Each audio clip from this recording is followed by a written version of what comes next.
नमस्कार दोस्तों, स्वागत है आपका हमारे YouTube चैनल पे। तो आइए हम जानते हैं बाबा गोरखनाथ जी कैसे प्रकट हुए थे। बाबा गोरखनाथ कैसे प्रकट हुए, इसकी कहानी भारतीय संतों की सिद्धियों को दिखाती है। बहुत समय पहले की बात है, बाबा मत्स्येंद्रनाथ भ्रमण पर निकले थे। उन्हें बाबा मच्छिंद्रनाथ के भी नाम से जाना जाता है। पूर्व काल के बड़े ही प्रसिद्ध एवं दिव्य योगी हैं।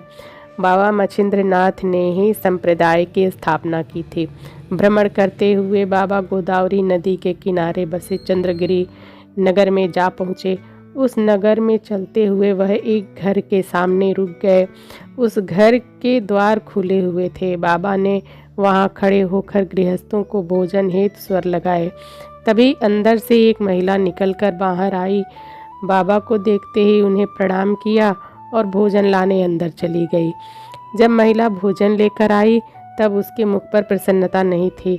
उसने आकर बाबा के पात्र में भोजन रख दिया।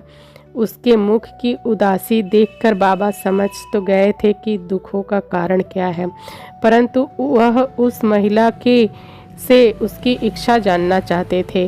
बाबा मत्स्येंद्रनाथ ने उस महिला से उसकी उदासी का कारण पूछा। महिला ने अश्रुपूरित आंखों के साथ बाबा से कहा, बाबा मैं निसंतान हूँ। बाबा ने विभूति देते हुए उस महिला से कहा, देवी यह विभूति खा लेना, निसंदेह आपके घर पुत्र पैदा होगा। वह बोलकर बाबा वहाँ से चले गए। अब महिला विचार में पड़ गई कि उसे यह विभूति खानी चाहिए या नहीं खानी चाहिए। एक तो लोक लाज की बात भी थी, दूसरा आसपास की महिलाओं ने भी उस महिला को विभूति नहीं खाने की सलाह दी थी।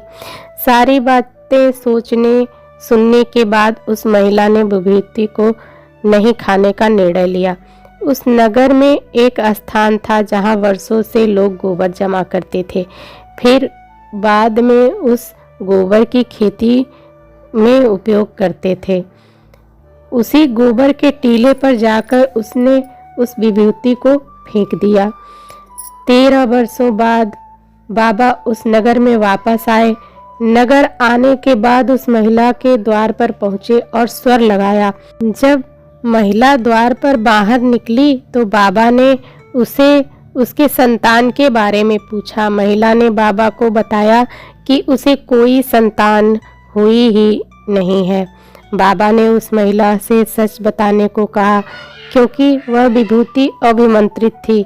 ऐसा हो ही नहीं सकता कि उसे संतान की उत्पत्ति ना हुई हो।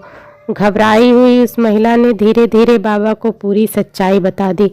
बाबा ने जब महिला से कहा, ठीक है, तुम मुझे उस गोबर के टीले के पास ले चलो।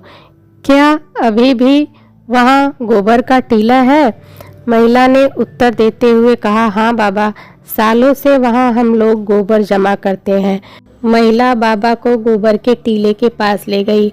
वहां पहुंचकर बाबा ने जोर से स्वर लगाया, अलख निरंजन।